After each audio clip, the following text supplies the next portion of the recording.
Howdy, welcome to the Old Fart's Garage. I'm the Old Fart, and this is my old 2003 BMW Z4 E85. And it's the subject of today's drama, and in particular, it wants a PCV or CCV valve ectomy, if you will. So that's going to involve pulling most of the intake related pieces, parts out of this car, and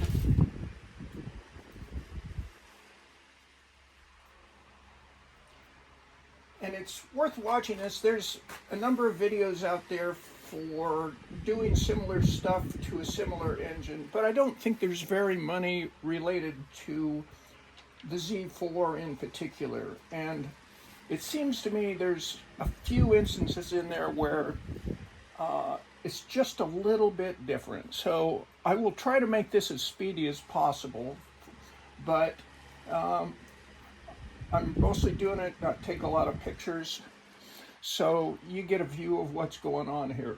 And realistically, it's about a 3-hour job.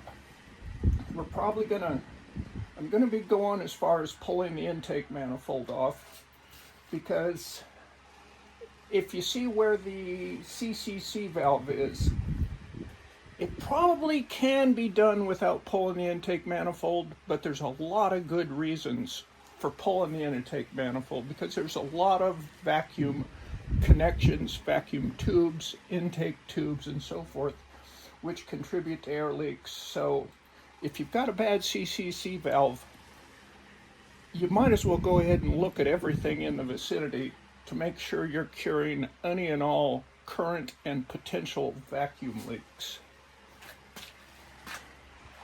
As I mentioned a second ago, figure on 3 hours for this job, particularly if you're doing it for the first time. If you're doing it for the first time, you might plan on an entire weekend. Plan on maybe a couple hours at a shot, another couple hours later in the day, finishing up with 2 to 3 hours on the second day, because there's not a lot technically going on, but there's a lot of pieces, parts, and there's a lot of electrical connections and vacuum connections that may not come apart as easy or as readily as you think they ought to. So the real trick here is to just stay calm and take your time, and it'll come together. And for what it's worth, I mean, I worked as a mechanic going through college, so I've got some skills, but what you're going to see here is basically what any backyard mechanic can do in their own garage. So that's part of the reason for doing this.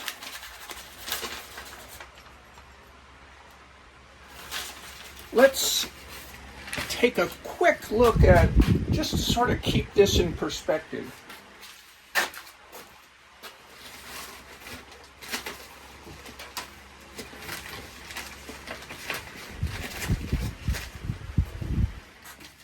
give it a little more detail.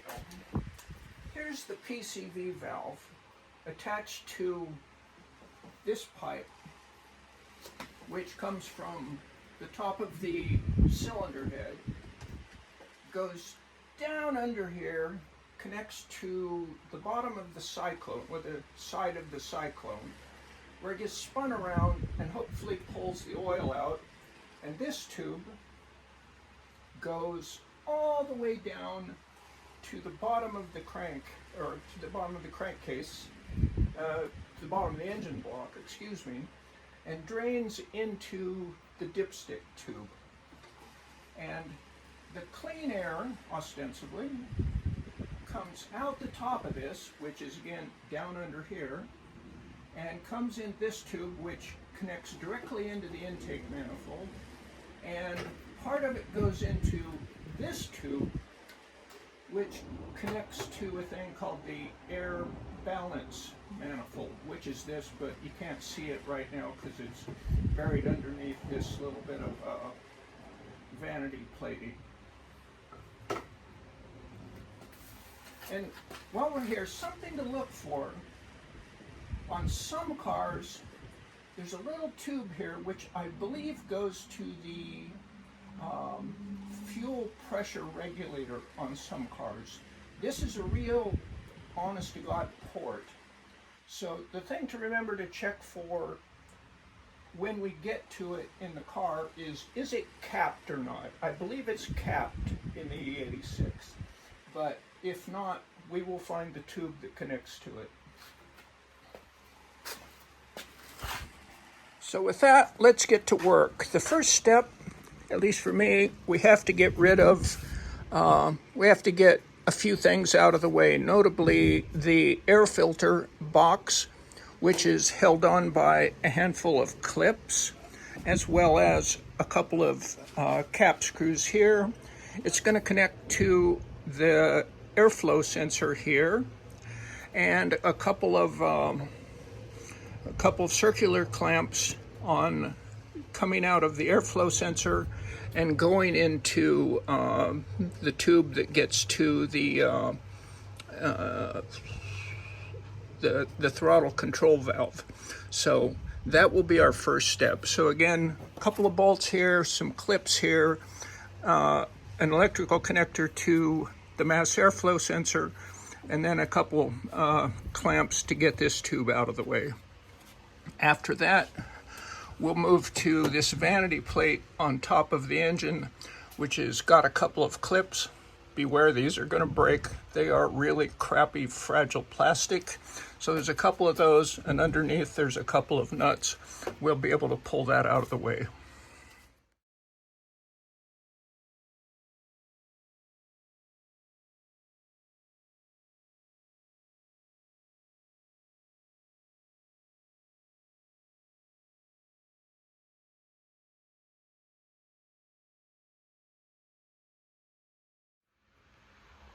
A quick note on this electrical junction box. This thing goes to everything from the oil pressure sensor to the mass airflow sensor to this one runs out and I believe goes to the injectors and so forth. This one comes into the idle air mixture and whatnot. And there's a big guy down here going into the throttle body. Go ahead and mark them if you're nervous, but the trick is they're all different connectors and they only fit one place, so you don't really have to worry about it too much. So, and it mounts with two cap screws, one here and one over here. So, like I say, feel free to tag them if you want, but it really isn't necessary.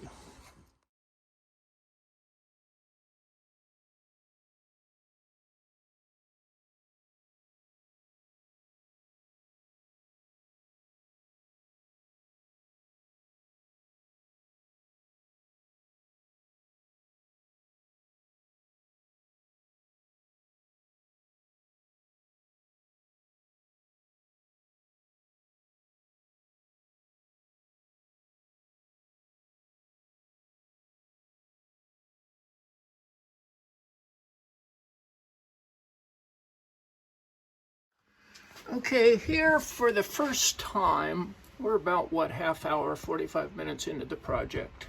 And for the first time, if you see back there, you see, let's see if I can get the light shining better. That little nub in the middle of the picture is the actual CCV valve.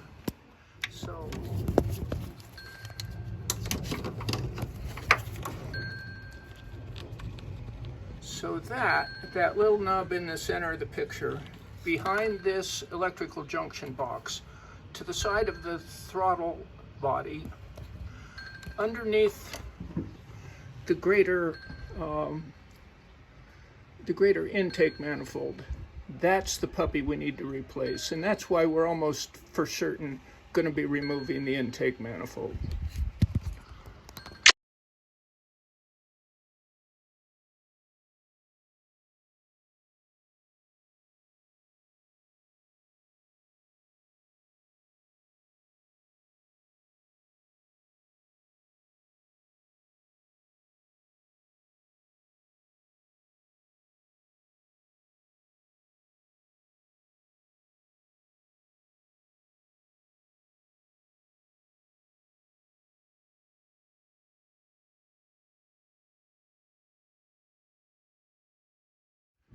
Okay, at this point, I've disconnected virtually everything that attaches to the intake manifold. I've got all the electrical connections out of the way. I've got the vacuum tubes connected out of the way. I've got the ancillary electrical wires and so forth that are tied to the intake manifold just for support.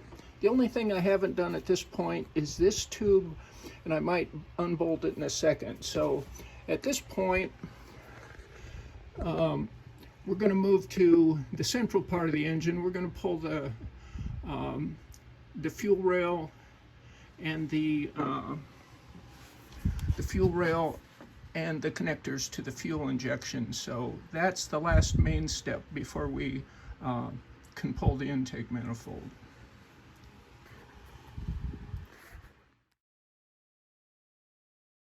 After about an hour, give or take, of not really going that fast, we're finally at a point where we can kind of see what's going on or what our original goal was.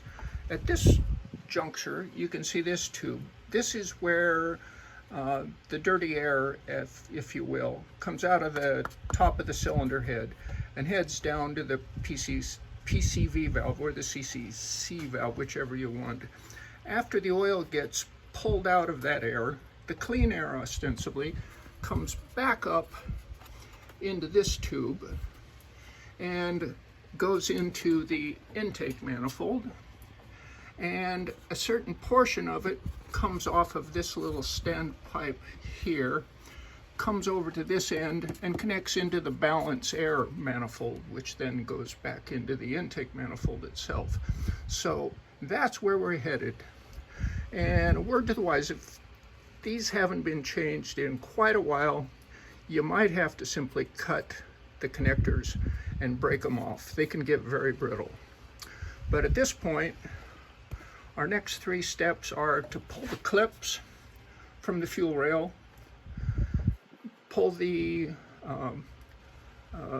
electrical connectors from the fuel injectors, and then pull the intake manifold off, at which point we should be able to actually change out the CCV valve.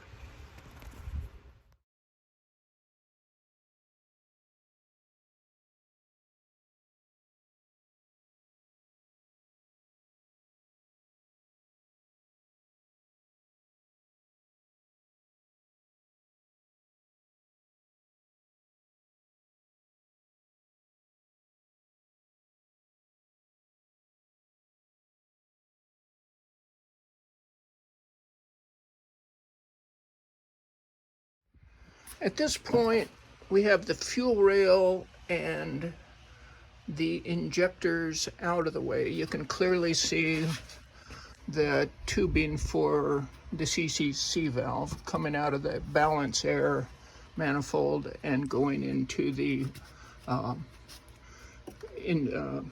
intake manifold. And we get a look at the injectors, which don't look too bad. The car was running awfully well prior to starting this, so I'm thinking the injectors are okay. A couple of the O-rings stuck in the fuel rail when I was pulling it out, so we'll be changing all the O-rings in the injectors before we put them back in. And these are aligned 1, 2, 3, 4, 5, 6 in the order they came out.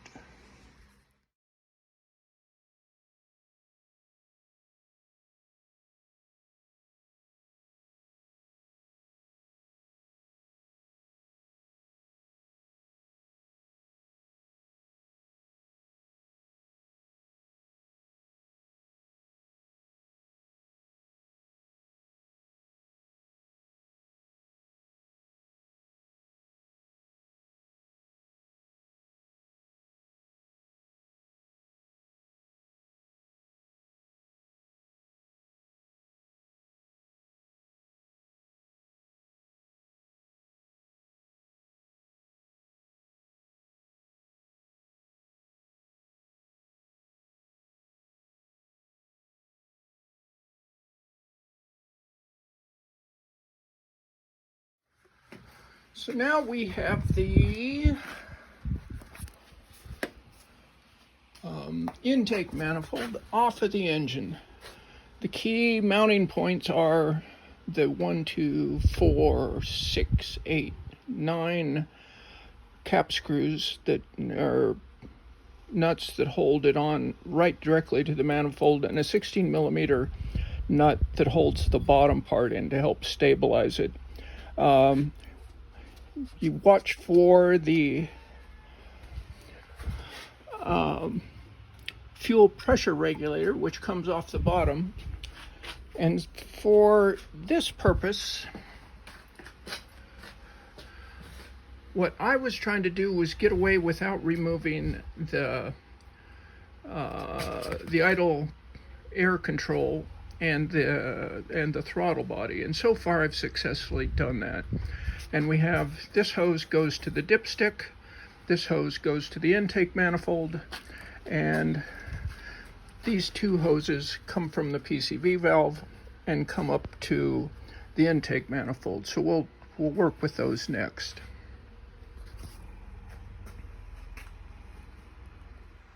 At this point, we're closing in on our goal. This is the intake manifold out of the car, so you can get a pretty good look at it.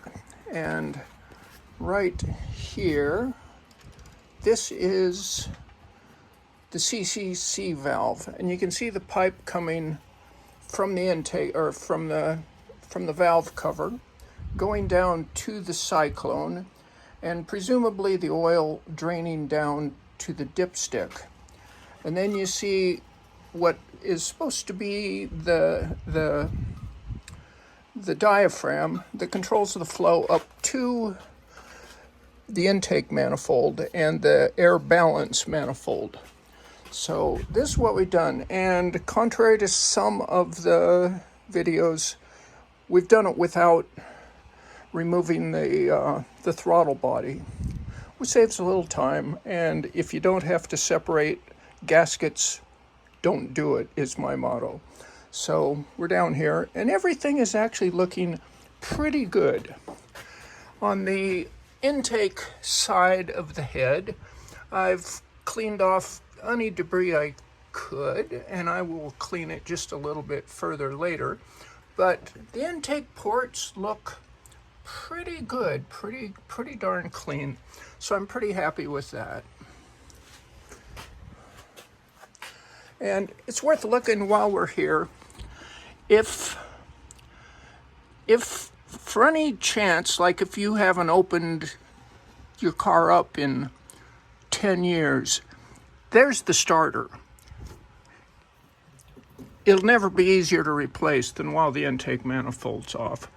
And while you're at it, give every one of these vacuum hoses, every single one of them, give them a good solid look for cracks, wrinkles, or anything else that might in the future cause you an air leak, because at this point you've already done the hard part, getting the intake manifold off. So you might as well do all the easy stuff while you're here.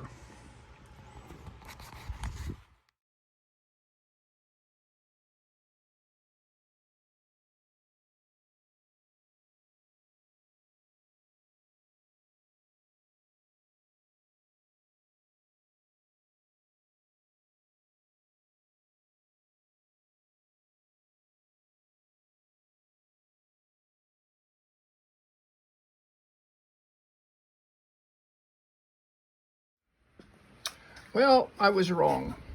The throttle body is going to come off anyway because it's holding the CCV valve hostage. So sometimes you win, sometimes you lose. So at minimum, it has to be loosened. So for the first time since we've started, we're on the verge of actually making things better. We've pulled the throttle body off. Sits in here like this. We pulled the throttle body off. We can see down into the inside of the intake manifold, and it looks spotlessly clean. That's a good thing. And we're finally seeing the culprit. the CCC valve. So the only thing that matters now is getting the new one in and starting to reassemble this mess. While we're here, something to look at. Over on this end of the intake manifold, you will see 3 little rubber nubbins. Those are standpipes for vacuum tubes going other places on other cars. And those things get old, and they crack, and they break, and they fall off all by themselves. And if you do that, and if that happens, you will get God's own vacuum leak, and you will start throwing lean operating codes. And if you just look from the top down, you will not see those. So it's almost worth the price of admission to come in and check those. And notice too that there's another one right there on the CCC valve, or CC valve, CCC valve.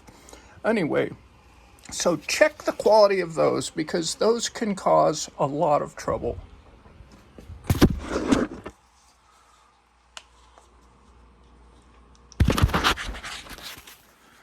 Well, a lot of times you work on one of these things and you sort of go and you replace stuff and you hope you're doing it right, and you don't always know.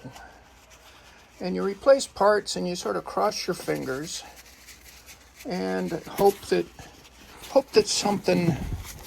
you did the right thing, because a lot of the repairs are kind of subtle. But in this case, notice the oil. If you can see down that tube, that's where the vacuum pole for the CCC valve is. And there is literally a puddle of oil right there. And that's why you get a puff of smoke when you start, because it's sucking in, not a lot, not even a teaspoon, maybe a tenth of a cc, maybe less, but you're pulling in real oil, and it doesn't take much oil to make a pretty big smoke cloud.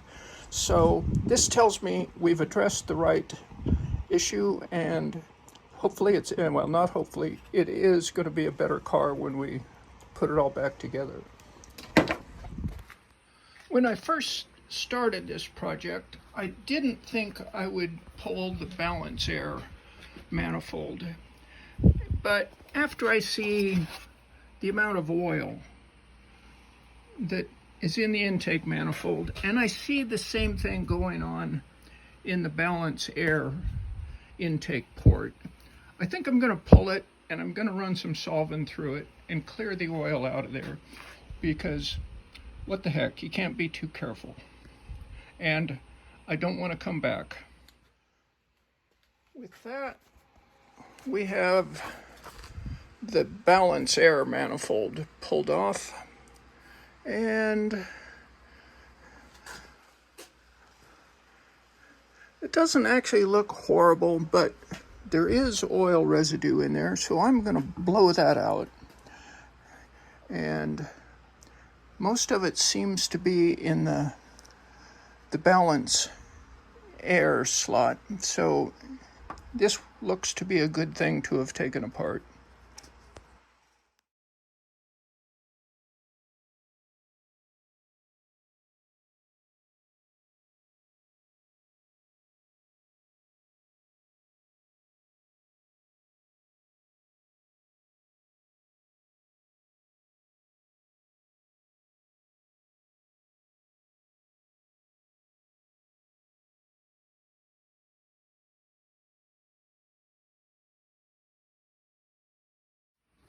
When I first started this project, I didn't expect to be pulling the balance air manifold, but when I found the oil in the amounts that I saw up there, I knew I had to. And as a result, I also got to look at the O-rings, which for all the world look like fuel injector O-rings, but regardless of that, in my case, they're pretty crusty. So I'm going to go ahead and replace those. So it was actually a good idea to pull that. So I ran a bunch of solvent through this, and I slushed it back and forth, and I ran it back and slushed. I put about a quarter of a cup in and slushed it back and forth and ran it through all the orifices. And then I did it again, and then I did it again, and I did it again until it started running clean. So I think I've got all the oil out of that, the air balance manifold, and so we're ready to start putting the O-rings back together and starting to do a little reassembly.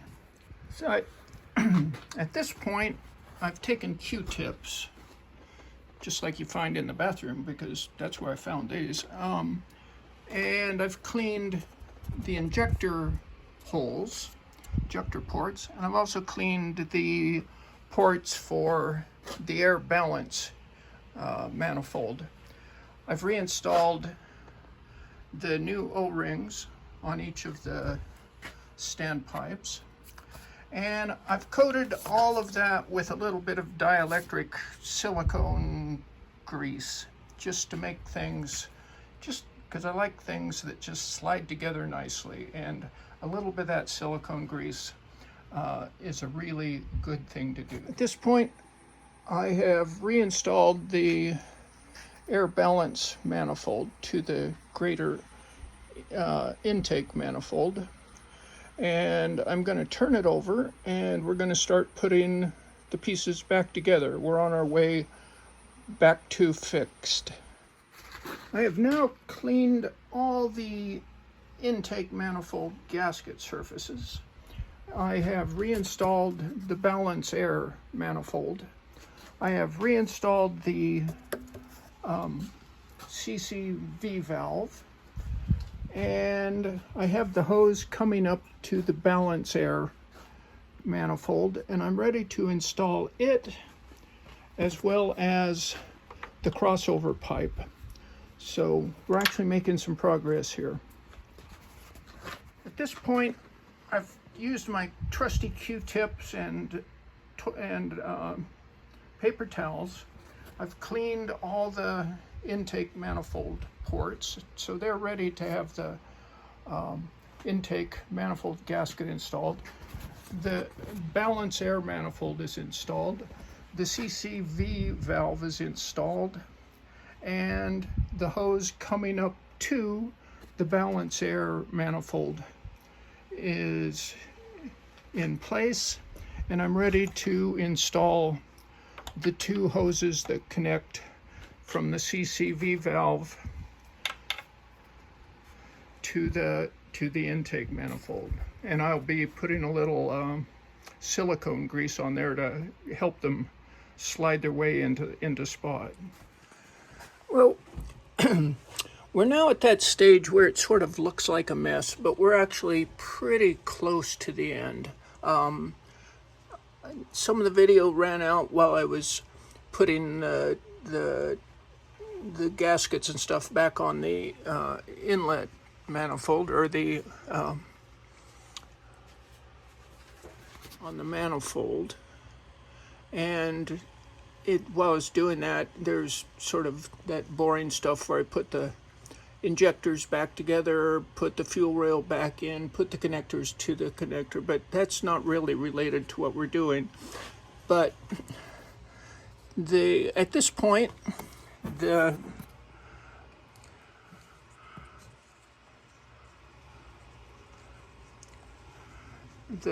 CCV valve is back in.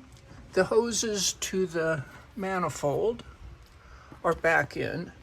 The hose from the cylinder head, from the valve cover down to the CCC valve is back in.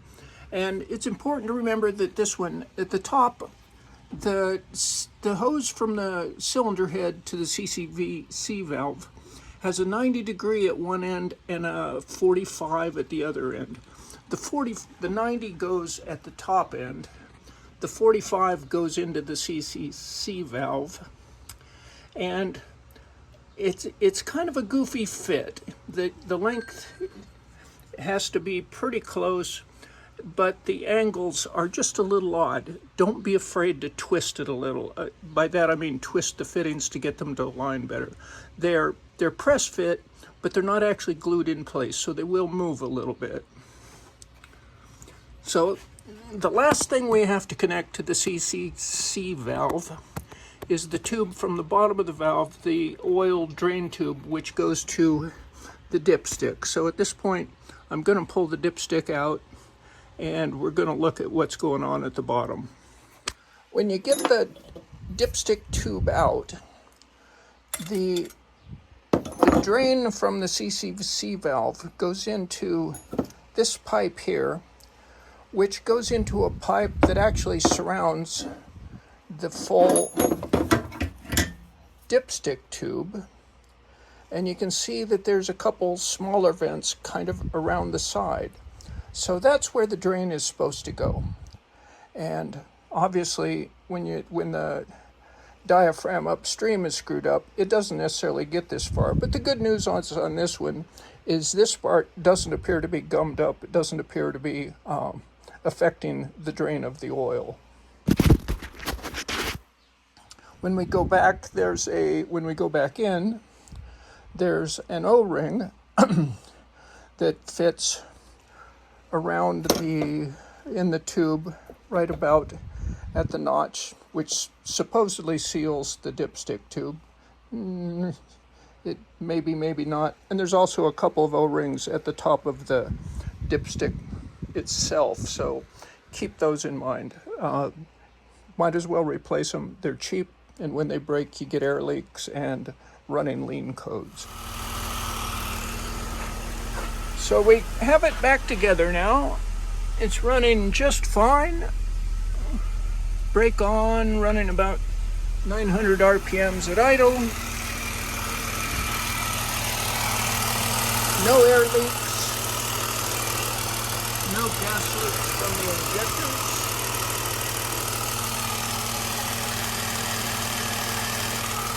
Everything is good.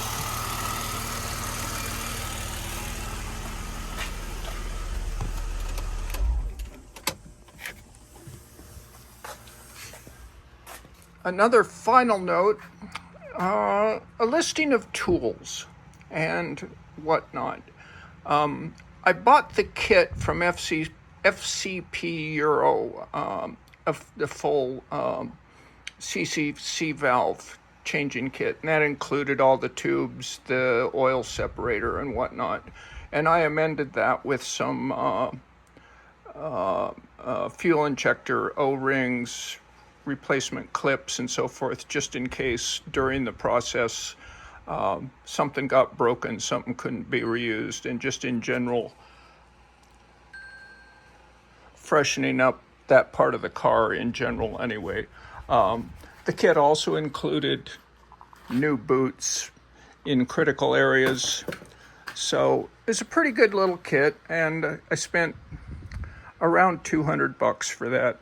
I'll have to double check that, so don't quote me. But anyway, it's a very good kit. FCP Euro is a good company, and they give you a lifetime warranty on things like this little devil. So it's a good thing. Anyway, the full listing of tools is a pretty sparse toolkit for this. There were 3 Torx bits, which I believe were a 40, a 30, and a 25. There were exactly 4 sockets. The big one's a 16 and the smallest one's a 10. So pretty light on the socket. A variety of extensions allows you to do it easier, but probably could have got by with just the small extension. The universal joint may be one of the best tools I ever bought. So to it.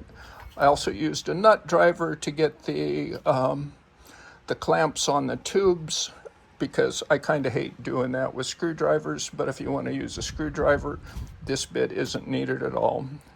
A couple of pliers, a smattering of screwdrivers, some silicone paste, and WD-40 to help things slip on and off easier.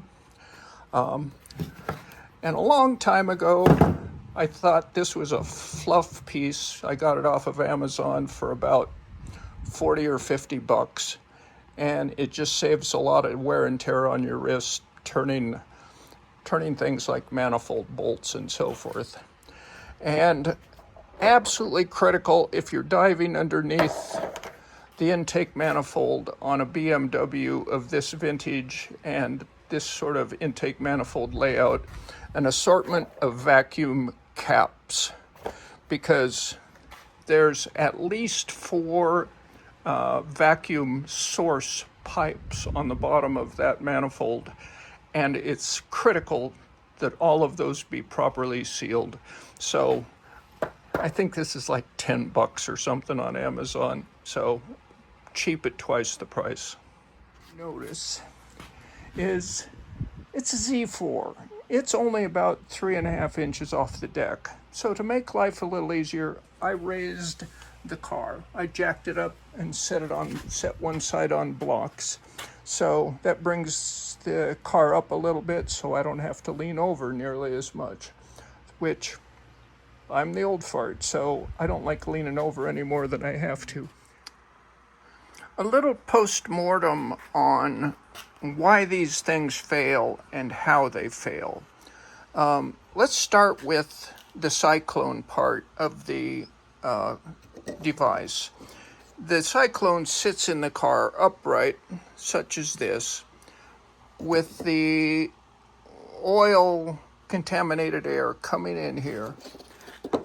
And once it comes in, it swirls around and around in decreasing radius circles.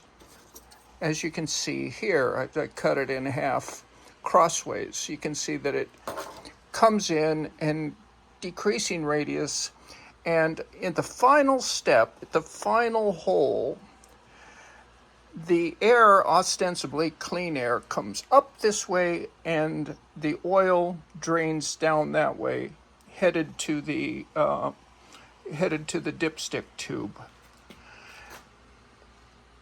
The trouble is that doesn't work if the diaphragm doesn't work. So this is the slot where air gets sucked out of this port, headed up to the intake manifold.